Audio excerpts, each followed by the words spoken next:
Hello മക്കളെ, 2026 കീം എക്സാമിന് വേണ്ടിയിട്ടുള്ള പ്രിപ്പറേഷൻ നിങ്ങൾ ഉഷാറായിട്ട് കണ്ടിന്യൂ ചെയ്യുന്നുണ്ടാവും. അതിൻ്റെ ഇടയ്ക്ക് നിങ്ങൾ ശ്രദ്ധിക്കേണ്ട 1-2 പോയിന്റുകൾ നിങ്ങളെ ഞാൻ നോട്ടിഫൈ ചെയ്യുകയാണ്. ഓൾറെഡി നിങ്ങൾ ആപ്ലിക്കേഷൻ പ്രൊസീജിയറൊക്കെ കംപ്ലീറ്റ് ആക്കിയിട്ടുണ്ടാവും.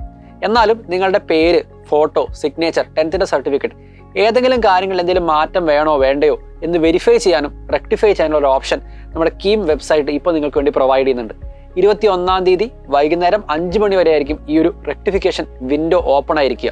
അപ്പോൾ നിങ്ങൾ ആകെ ചെയ്യേണ്ട കാര്യം നമ്മുടെ കീം 2026 കാൻഡിഡേറ്റ് പോർട്ടലിലൂടെ നിങ്ങളുടെ ആപ്ലിക്കേഷൻ നമ്പറും പാസ്വേഡും കൊടുത്ത് ലോഗിൻ ചെയ്യുക. ശേഷം മെമ്മോ ഡീറ്റെയിൽസ് എന്നുള്ള സെക്ഷനിലേക്ക് പോവുക. അവിടെ നിങ്ങൾ അപ്ലോഡ് ചെയ്ത് നിങ്ങളുടെ എല്ലാ ഡീറ്റെയിൽസും അവിടെ കാണാൻ പറ്റും. പേര്, സിഗ്നേച്ചർ, ഫോട്ടോ, 10th സർട്ടിഫിക്കറ്റ്, ഈ കാര്യങ്ങളെല്ലാം കറക്റ്റ് അല്ലേ എന്ന് നിങ്ങൾക്ക് വെരിഫൈ ചെയ്യാം. എന്തെങ്കിലും മാറ്റങ്ങൾ ഉണ്ടെങ്കിൽ ഈ പറഞ്ഞ അതേ ദിവസം 21-ാം തീയതി വൈകുന്നേരം 5 മണി വരെയുള്ള സമയത്ത് നിങ്ങൾക്കത് റെക്ടിഫൈ ചെയ്യാനുള്ള ഒരു ഓപ്ഷൻ നിങ്ങൾക്ക് ഇപ്പോഴുണ്ട്.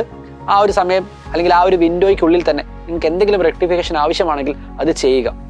21-ാം തീയതി വൈകുന്നേരം 5 മണി വരെയുള്ള ഈ ഒരു പീരീഡിൽ നിങ്ങൾ നടത്തുന്ന മോഡിഫിക്കേഷൻസിനും റെക്ടിഫിക്കേഷൻസിനും ബേസ് ചെയ്തിട്ടായിരിക്കും നിങ്ങളുടെ അഡ്മിറ്റ് കാർഡ് പിന്നീട് ഇതേ വെബ്സൈറ്റിൽ നിങ്ങൾക്ക് വേണ്ടി പ്രൊവൈഡ് ചെയ്യുക. ഇതുപോലെ നിങ്ങൾക്ക് വേണ്ടി കൂടുതലായിട്ടുള്ള ഇൻഫർമേഷൻസ് എല്ലാം, അതായത് ഇനി നിങ്ങൾക്ക് സിറ്റി ഇൻഡിമേഷൻ വരാനുണ്ട്, നിങ്ങളുടെ സെന്ററിനെ പറ്റിയുള്ള ഡീറ്റെയിൽസ് വരാനുണ്ട്, അഡ്മിറ്റ് കാർഡിനെ പറ്റിയുള്ള ഡീറ്റെയിൽസ് വരാനുണ്ട്. ഇതെല്ലാം ഓൺ ടൈമിൽ ഈ ചാനലിൽ കൂടെ നിങ്ങൾക്ക് അപ്ഡേറ്റ് ലഭിക്കുന്നതാണ്. നിങ്ങളുടെ പ്രിപ്പറേഷൻ ഉഷാറായി കണ്ടിന്യൂ ചെയ്യുക. നമുക്ക് ഇനിയും കാണാം. ബൈ.